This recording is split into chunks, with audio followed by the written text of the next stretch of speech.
We've got transfers to talk about once again in a brand new week leading up to that magical game against Manchester City on Sunday. We've also got a Manchester City injury to discuss and fixtures to talk about. This is the Arsenal News Show.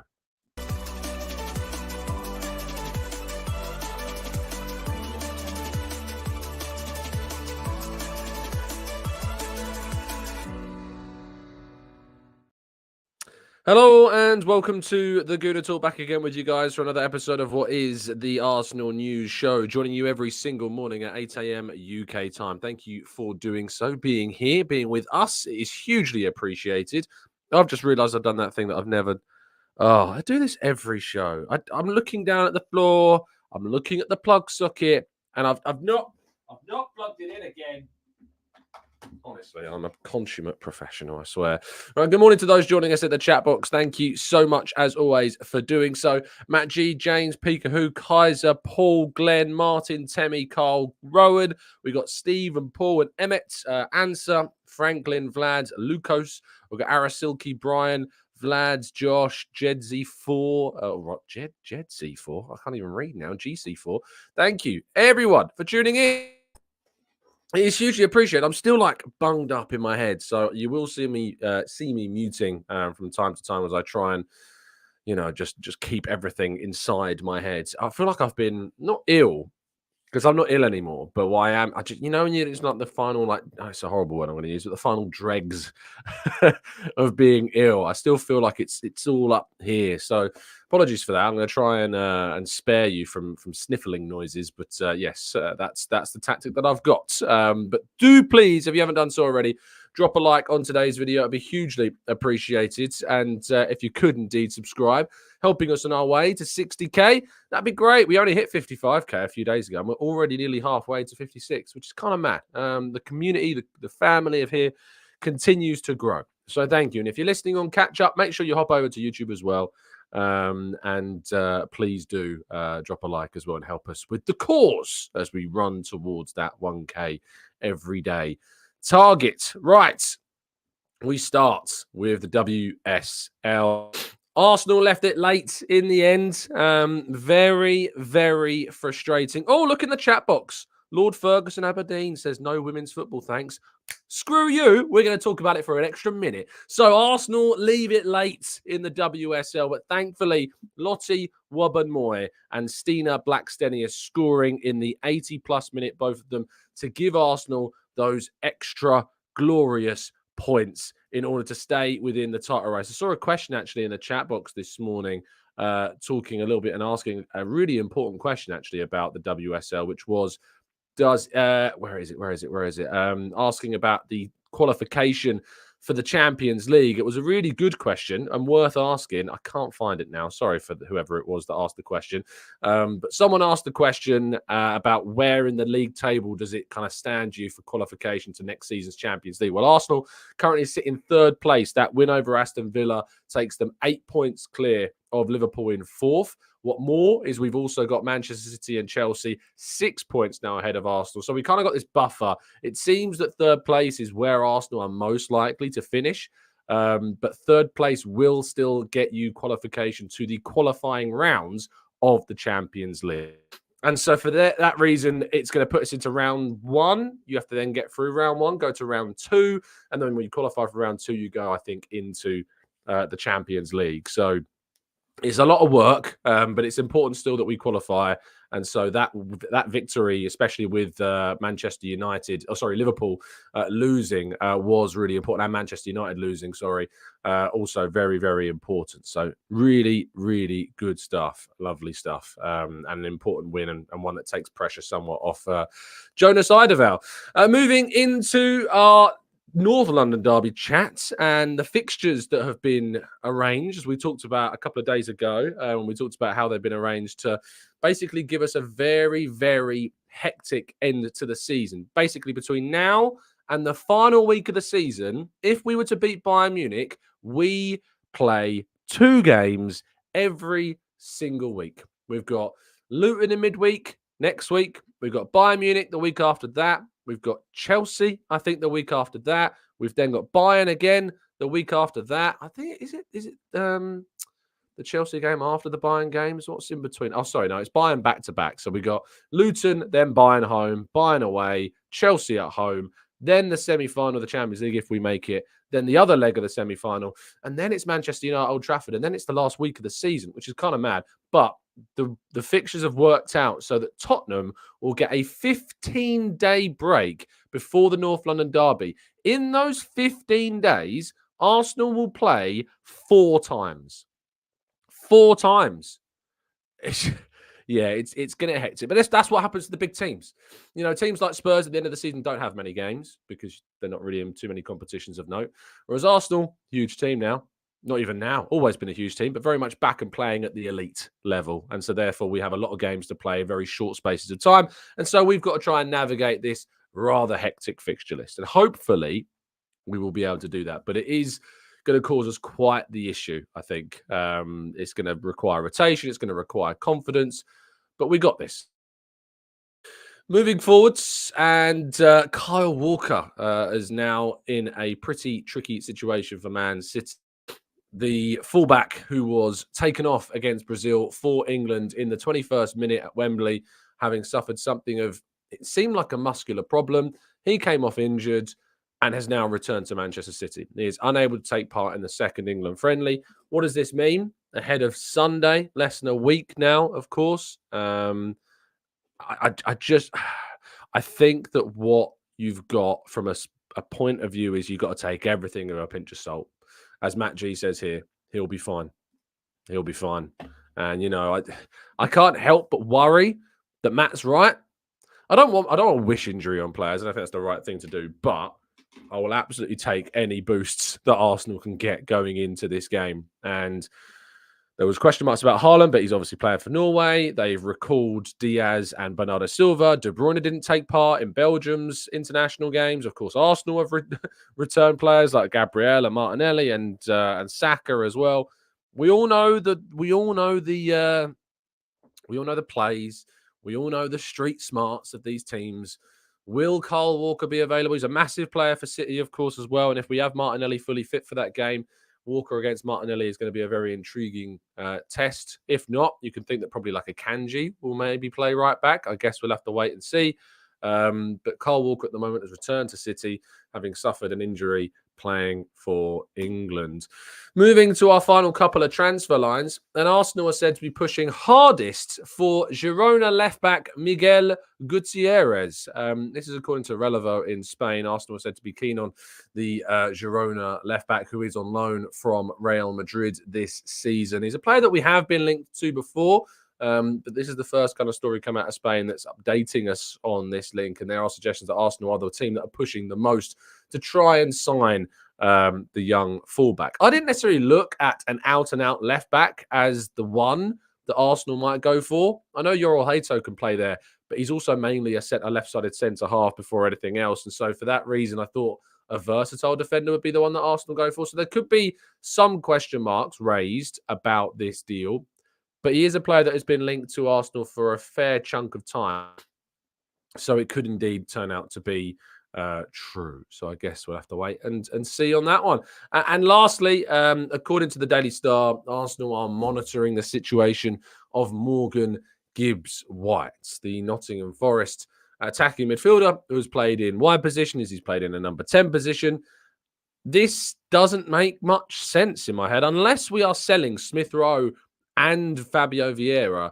I don't know why Arsenal would do this deal. He's a talented player, don't get me wrong. He's a good player. Can he make that step up to a side like Arsenal? I don't know. I think I have to do a little bit more research on that. But I don't know whether or not it's worth, if we're going to sell Vieira and Smith Rowe and then bringing in Morgan Gibbs-White. I'm not sure if that's the right play for Arsenal, especially because I think we've got needs in plenty of other positions on the field. We are getting to that stage where in March now where you're going to start seeing links to a whole host of players as we lead up to this summer transfer window. Will Morgan Gibbs-White be one of those players? I guess we're going to have to wait and see. But look, he's talented. He's very good. And he's offered Forest plenty of quality this season as they try and avoid the drop. Now, you shouldn't avoid the drop in price of NordVPN if indeed you do use our code. You can use that code by going to nordvpn.com/Gooner to get yourself a significant discount off a 1 or a 2-year plan. This is an offer that, of course, is available to all of you. It gives you that geolocation superpower to switch between, I don't know, maybe you're in Venice, but you want to be in America on your phone. Maybe you're in America and you want to be in Venice. I don't know. Maybe you want to be in Munich. Maybe you're traveling out for the away game to Munich and you want to watch the BT or the TNT Sports, I should say these days, highlights. Well, you can't because they're location locked. Well, if you happen to be in Munich and you want to watch back the highlights, you can head on to your VPN, which is Nord, because it's the only one you should pick. And then, of course, use that to flip back to the UK so you can watch those highlights back again that are typically location locked. It gives you the ability to stay safe and secure online and keep those pesky Todd Bowleys that have been peeking at your transfer targets all away from you. So just go to the link in the description, nordvpn.com/Gooner, to get yourself a significant discount for 1 or 2 year plan. If you go for your 1 year plan, you get a 3 months extra thrown in. If you go for a 2-year plan, you get 4 months extra thrown in. Who can say any fairer than that? I can, because you can get a 30-day money-back guarantee if you're not happy with the service for whatever reason either. Please do get involved. And not only that, but we've, of course, got 2 more days of the Football Prizes competition to win a signed and framed William Saliba shirt. There's around 30 tickets left in the competition. Let's try and sell this out before those 2 days are up. Link, as I have been saying, is also down below. It is a UK-only competition, and there's more information on the website about when the draw will be taking place. Best of luck to those that have got involved. Right, let's go to part 2 and your questions right after this.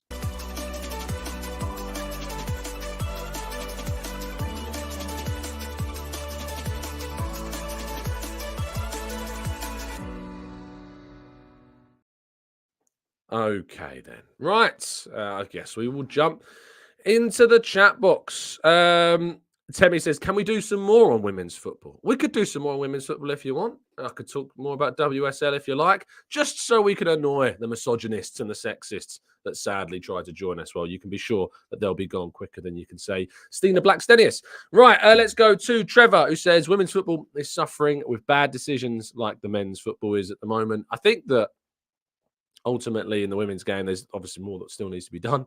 But what is from a perspective of an Arsenal side of things is that the tendencies that we've seen at the Emirates have been absolutely fantastic. It shows you how much care and appreciation there is in the women's game right now, which is always on the rise. Watermelon says, why would we need Gibbs-White? We've got Noneri, Lewis Skelly, Smith Rowe, Vieira, to name a few. I mean, Lewis Skelly's not really in that bracket of attacking midfielders, but certainly Noneri is, and Smith Rowe and Vieira certainly are as well. Let's go to Philip says, the other day you did my question of 11 nations squad. Could you do a what if 11 players if they didn't have injuries like Diaby, etc.? Oh, that Philip, you really are testing me to come up with. I mean, I've got to think of goalkeepers that were persistently injured for Arsenal. I mean, what goalkeeper was persistently injured for us? Did Szczesny have injuries? I can't remember. I don't think I'm going to be able to do that one. That's going to be incredible. I think I'd need more time to think about that. Darren says, Murillo from Nottingham Forest is also being looked at according to Football 365. Is he worth any? Is he worth the scrutiny? Scrutiny is the right word. Is he worth looking at? Well, he's talented. He's certainly been able to kind of adjust, I think, to the Premier League pretty quickly. He was impressed when we played against them as well. And so, yeah, there's definitely improvement been seen. And I maybe think that he could be someone that the likes of Arsenal should be keeping an eye on. Amira says, women's football doesn't yet have VAR. That's already a plus for me. I mean, it does in the Champions League. It's worth pointing out. It's probably something that will get integrated into WSL pretty darn soon. Tizer says, do you think the women's team should tour America with the men's team to help promote our women's team abroad in the country, which has the best women's national team as well? Potentially, but usually what happens is pre-seasons run at different times. So it doesn't always work out that they're both on pre-season at the same period. So I'm not sure how easy it would be to line those tours up, if that makes sense. Nelson says, the officiating in the Villa Arsenal WSL game was almost laughable. Just glad the wrong decisions were balanced with both sides. Yeah, rarely can you say that about Premier League games at the moment as well. Kish says, do you think we're going for Gutierrez as a Tommy Timber Kivior would cover the centre-back areas? I mean, potentially. From my perspective, Arsenal want a versatile. Like they want someone who can play in multiple areas, like your Tommies, like your Kiviors, like your Timbers, like your Ben Whites as well. Someone who can play in multiple positions, where Gutierrez is certainly definitely a left-back beyond anything else. Haven't necessarily seen him play in any other positions. George says, do you think Martinelli, Saka, Gabriel will be fit for City? We'll find out from Mikel Arteta this week, George. It's impossible to know the answer to that question. I'm hopeful that they will be. It's impossible to give you a legitimate answer without knowing or hearing what's going on inside the club, and they keep themselves very quiet when it comes to injuries. Omar says, how much do you think Isaac would cost in the summer transfer window? I think Newcastle would be looking for more than what they paid. They paid, 70-something? So I think they're going to be looking for at least that money back and probably a bit more on top of that too. KY Barry says, was that you, Tom, hitting the crossbar at the Emirates? Yes, it was. It was indeed. And took me 2 tries that. I was only the second try. So, I mean, I feel like maybe you should be treated to watching it. Do I have it saved? Yeah. Come on, Tomo. Who'd have thought they're going to talk me here at the Emirates? Hold on, that's not even the right video. That's just me scoring a penalty. I wish I had it saved. I'm scoring a penalty with no goalkeeper. If I find the video, I'll definitely find it and play it again on another show. But that's just me scoring a penalty at the Emirates. So yeah, if I find it, I'll play it. Lee says, Tom, don't understand people rubbishing the women's team when they are bringing in extra revenue for the club. They're just horrible people, Lee. Like, it's as simple as that. that's the only way. You're not going to explain it because you're not a horrible person, Lee. It's as simple as that.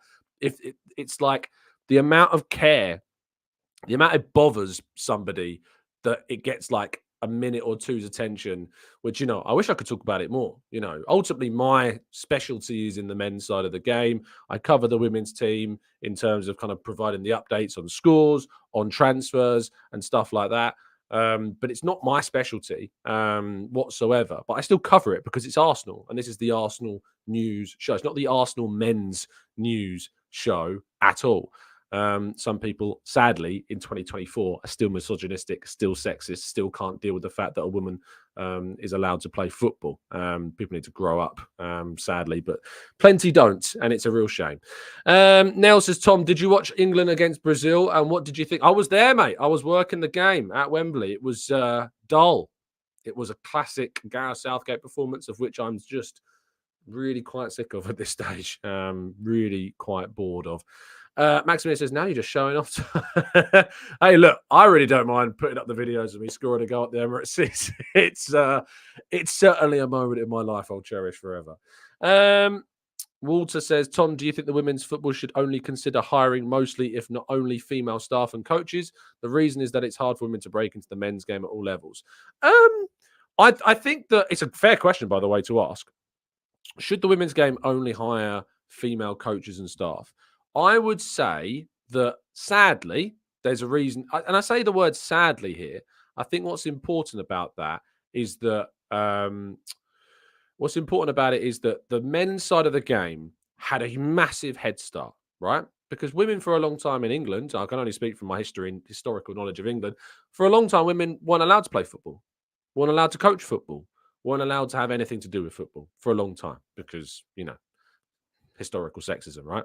So for a long time, investment in men's understanding of football and coaching of football and sports science and football progressed. It's the investment in the men's side of things progressed. So there's always been this gap that's existed because of the historical sexism that we're talking about here. And so therefore, if I was to say that it should only be female staff that are involved in the female game, because, and I understand where you're coming from, Walter, you're trying to, open up a larger pool of opportunity for more women to get involved in that. But ultimately, because the men have had a head start, and there are a lot of because we're still trying to play that catch up and trying to level things, that playing field, we need to have the men involved in the women's game so that we can help level the playing field more by, coaching and improving coaching and things like that. And we are getting that, because there are plenty of men that have got involved in the women's game to improve it and to teach, the coaching and to improve the coaching. We are starting to get that leveled. I mean, you look at the brilliance of Emma Hayes, for instance, So, and if we can give more opportunities to women, then we absolutely should. Yeah, I absolutely understand, Walter, where you're asking the question and where the methodology behind it is. But yes, men should definitely be involved in the women's game, and hopefully that will help equalise things even more. But we need to start giving more opportunities to women in the men's game as well. And we're starting to see that with officiating. Of course, we had the first female Premier League official recently at the end of last year. And I absolutely could see coaching start to happen as well. I really think there's going to be a first female coach at a top club in the near future. You can definitely see it happening because there are coaches like Emma Hayes that I definitely think could have a huge impact in the men's game. Let's go to, Daniel points out Serena Weigmann, the Lionesses coach. Again, there's certainly scope for women to cross over into the men's game, without a doubt. Let's go to Daniel says, if anything, the men's game should be far more open to hiring female coaches. Absolutely. Martin says, Nelson, in terms of, this is in response to a question from, I'm assuming another Nelson. Maybe I'm getting this wrong.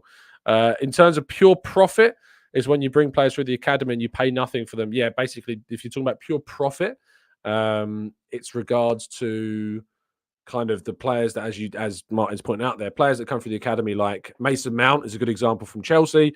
He made them like £55 million or something like that. That's pure profit because they didn't pay a transfer fee to him. If Arsenal sell Nketiah, if they sell Nelson, if they sold Balogun, last summer, pure profit. So that's what pure profit in selling basically means. Dario says there's almost 1,000 people watching and there's less than 300 likes. WTF, people. Make sure you smash that like button. Please do smash that like button. It would be hugely appreciated. Thank you. Carl says, Tom, I'm not convinced by our women's coach yet. I believe we have enough quality to help win the WSL. Me too. I think Jonas Eidevall has brought pressure upon himself, and I think there is certainly question marks still about Jonas Eidevall. And I think that there is certainly scope that Arsenal could, in the near future, change their coach.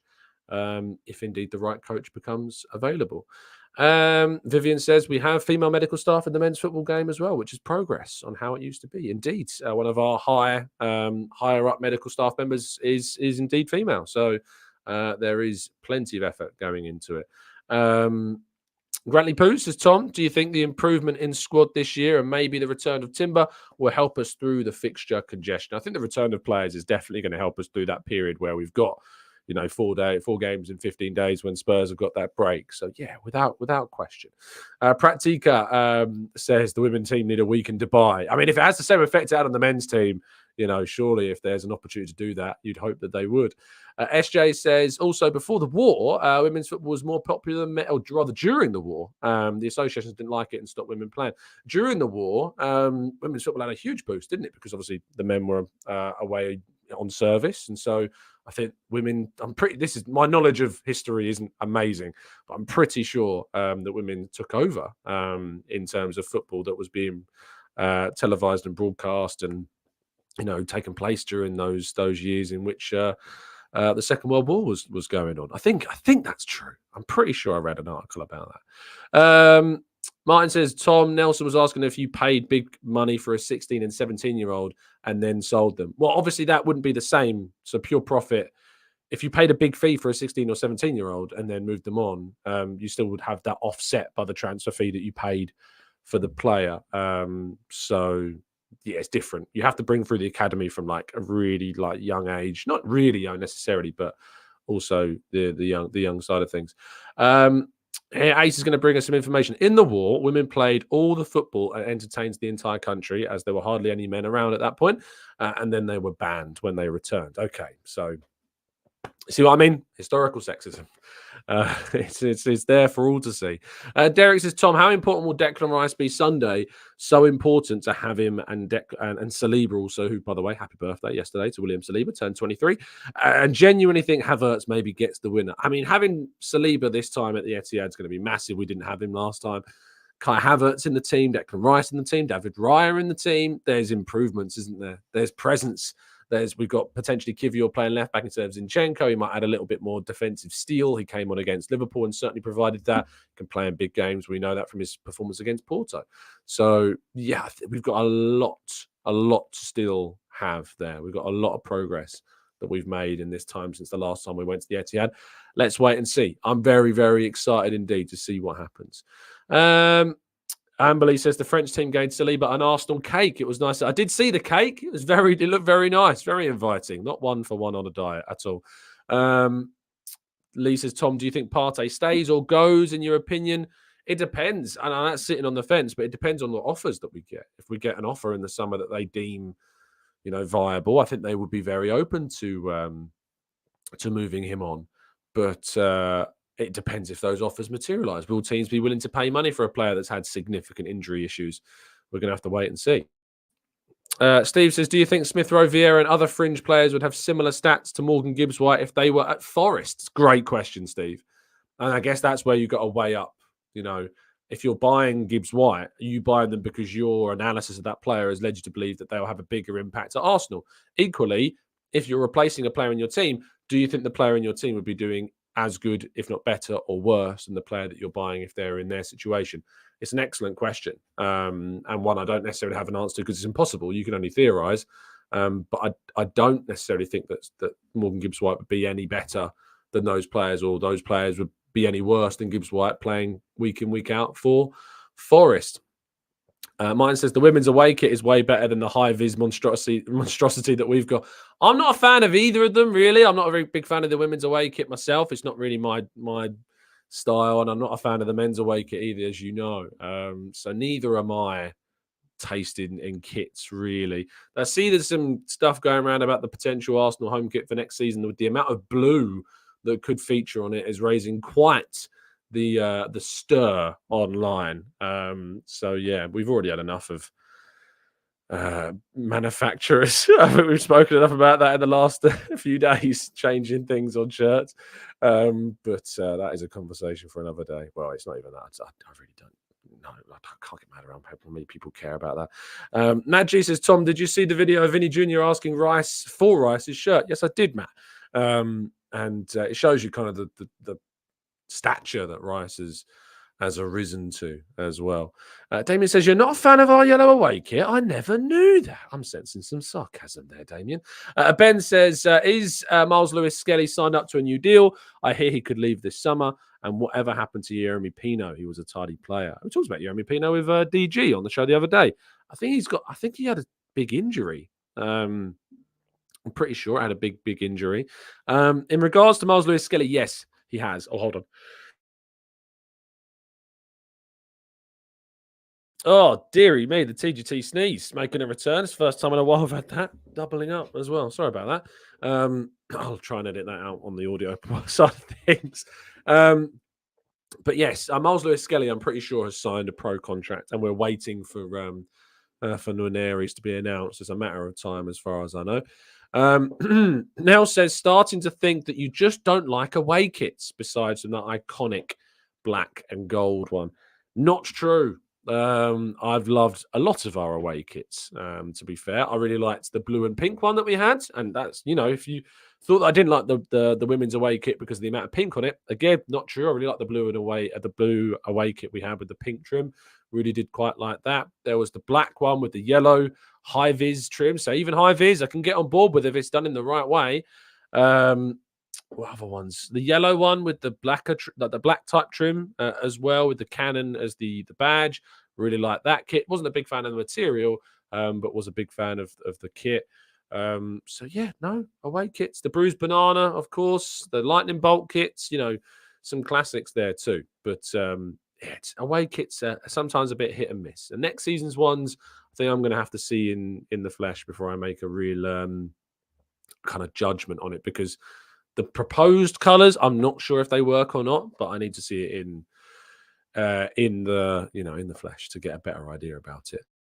Darren says Pino tore his ACL. Yeah, I'm pretty sure that Jeremy Pino got injured. For Jeremy Pino to miss the season because of, and the European Championships because of an ACL. So there you go. I thought I was right. Ben says, oddly, I liked the yellow one from 2 seasons ago. I remember Smith Rowe scoring against DDG at Old Trafford. David De Gea, yes. Did he? Did Smith Rowe score at Old Trafford? Why am I spinning out about that? Why can't I remember that game? Did he score at Old Trafford? I thought Aubameyang scored at Old Trafford. Oh, that's going to really bother me. Head-to-head Arsenal. When did Smith Rowe score at Old Trafford wearing that kit? I thought Aubameyang scored in that game. Let's have a look. So if it was 2 seasons ago, it would have been during the 2000 and...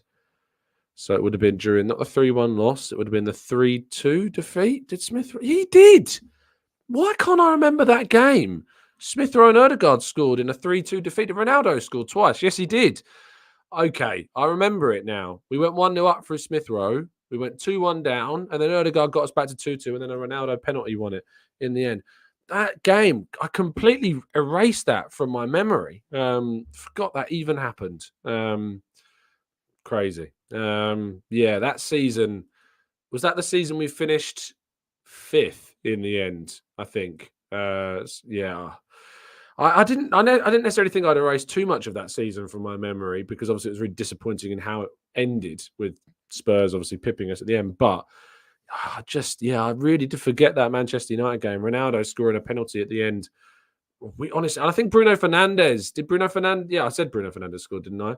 Well, he was like on this awful run, and he was being talked about as just like losing his ability, losing his quality. And I remember, I think, talking about how we are like a defibrillator for certain teams. We just defib sides. We bring them back to life, and we bring certain players back to life. We used to do that. We used to just be such a springboard for players that are in a really bad patch of form. And we did that for Bruno Fernandes. I remember the game now, painfully so. I just erased them as fast and as quickly as I can. AFC Till I Die says, Tom, who's your current favourite Arsenal women's player? To be honest, I mean, the signing of Alessia Russo in the summer was a big, big moment. But there's something about Stina Blackstenius that I just think there's an underdog story to her. Arsenal have gone out and signed an amazing player in Russo. But Blackstenius has had to deal with the fact that obviously you've got Viv Miedema, who obviously has had her injury issues. You've got Beth Mead, who takes a lot of the spotlight as well when she has now returned from injury. And now you've brought in Alessia Russo, and Chloe Lacasse as well has come in as well as another forward option. And you've got Caitlin Ford, who's also very good. Do really like Caitlin Ford. I think Blackstenius is just like one of those underrated players that, even despite all the challenges and everything that's been thrown at her with the signings that we've made, she's still managed to stand out and produce such good performances and contribute so many goals. So, yeah, I think Stina Blackstenius is definitely up there. Other than that, it's difficult not to really like Katie McCabe. And just like, yeah, she's great. So, but I think I'll probably go with Stina at the moment, just because of how underrated I think she is, and a bit of an underdog story that she can be. Right, I think we might bring the show to an end. How lovely that we started off the show with that horrible comment when we started talking about the WSL, and we've actually done a pretty women's football focused show today. I think that's great. I think that shows as well the character of the community that we have here in the chat box as well, which is absolutely fantastic. For those of you that are grumbling and grinding your teeth at this show, I recommend going and watching back a show that I did with Laura and Sophie recently. I think I titled it Something Needs to Change, or something along those lines. But yes, it was, if you type in the Gooner Talk Sophie Laura, it will come up for you. But I recommend giving that a listen, and you might have after that show, a better understanding of what horrible comments like we saw at the start of this show, the impact they can have, and the power that they can give to the wrong type of people. So please do go and give that a watch if you haven't done so already. Please drop a like on the video if you haven't done so already as well, and subscribe if you're new. We do this show every single morning at 8 a.m. We tackle the news, we tackle your questions, and we try and give you as much information as we feasibly can. Let's go to the close, and I do wish you all the best in the start of a brand new week. Stay safe, stay well, happy and respectful, and as always, up the Arsenal.